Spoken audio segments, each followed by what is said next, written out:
Hi అండి. అందరూ ఎలా ఉన్నారు? బాగున్నారా? నేను ఈరోజైతే ఒక మంచి స్టోరీ చెప్పాలనైతే మీ ముందుకొచ్చానండి. అదేంటంటే నీతికి సంబంధించింది.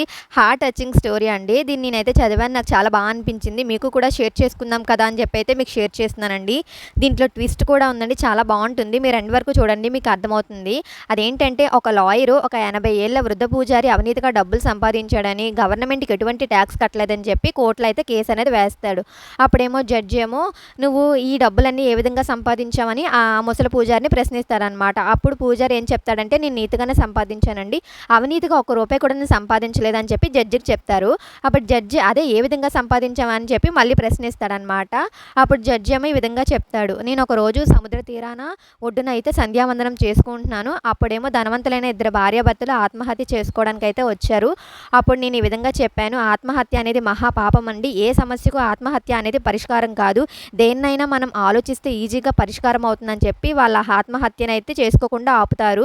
వీళ్ళేమో అతని యొక్క మాటలకు గౌరవించి వెళ్ళిపోతారు. ఈ విధంగా కొన్ని రోజులకైతే వాళ్ళ సమస్య అనేది తీరిపోతుంది.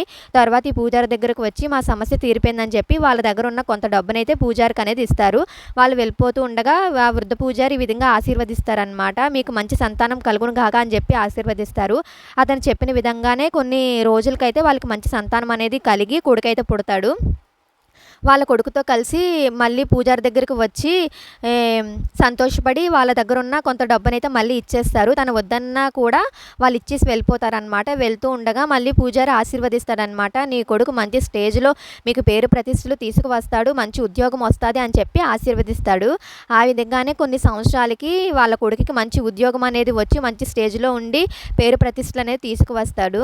ఇప్పుడేమో ఈ ఫ్యామిలీ మొత్తం కలిసి మళ్ళీ పూజారి దగ్గరికి వెళ్తారనమాట. ఈ విధంగా "నా కొడుకు మంచి ప్రయోజకుడే, మంచి స్థాయిలో ఉన్నారు. అదంతా మీ వల్ల" అని చెప్పి వాళ్ళ దగ్గర ఆస్తిలో ఉన్న సగభాగాన్నయితే అతనికి రాసేస్తారనమాట. ఈ విధంగా "నేను ప్రతి ఒక్క రూపాయి నీతిగానే సంపాదించానని" చెప్పి జడ్జికైతే చెప్తాడు. అప్పుడు జడ్జి ఏమో "నీతిగానే సంపాదించావు కదా" అని చెప్పి కోర్టులో కేసునైతే కొట్టేస్తారు. అప్పుడు పూజారేమో వెళ్ళిపోతాడు. వెళ్ళిపోతుండగా జడ్జి ఏమో ఆపి ఇంతకీ ఇంత డబ్బునిచ్చిన ఆ భార్యాభర్తలు ఎవరని చెప్పి అడుగుతారనమాట. అప్పుడు పూజారి ఈ విధంగా చెప్తాడు. అసలైన ట్విస్ట్ ఇప్పుడే ఉందండి, జాగ్రత్తగా వినండి. అప్పుడు పూజారి ఏం చెప్తాడంటే, "వాళ్ళెవరో కాదమ్మా మీ తల్లిదండ్రులే" అని చెప్తాడనమాట. అది విని అతనైతే షాక్ అయిపోతారు. చూసారు కదా, ఒక్క మాట అనేది ఫ్యామిలీని మొత్తం నిలబెట్టింది. అతను ఒక్క రూపాయి కూడా ఆశించలేదు. వాళ్ళ ఇష్టంతోనే ఇచ్చారు. అంటే మనం నీతి నిజాయితీగా ఉంటే ఏదైనా మన కాళ్ళ దగ్గరకు వస్తుంది. అంటే డబ్బైనా, సిరి సంపదలైనా ఏదైనా నీతి నిజాయితీగా ఉండాలని ఈ స్టోరీ యొక్క అర్థము. నాకైతే చాలా బాగా నచ్చింది. మీకు ఈ స్టోరీ ఎలా ఉందో చెప్పండి. అదేవిధంగా ట్విస్ట్ ఎలా ఉందో కూడా చెప్పండి. వీడియో నచ్చితే లైక్ చేయండి. ఇంకా మన ఛానల్ని సబ్స్క్రైబ్ చేసుకోకపోతే సబ్స్క్రైబ్ చేసుకోండి. Thank you.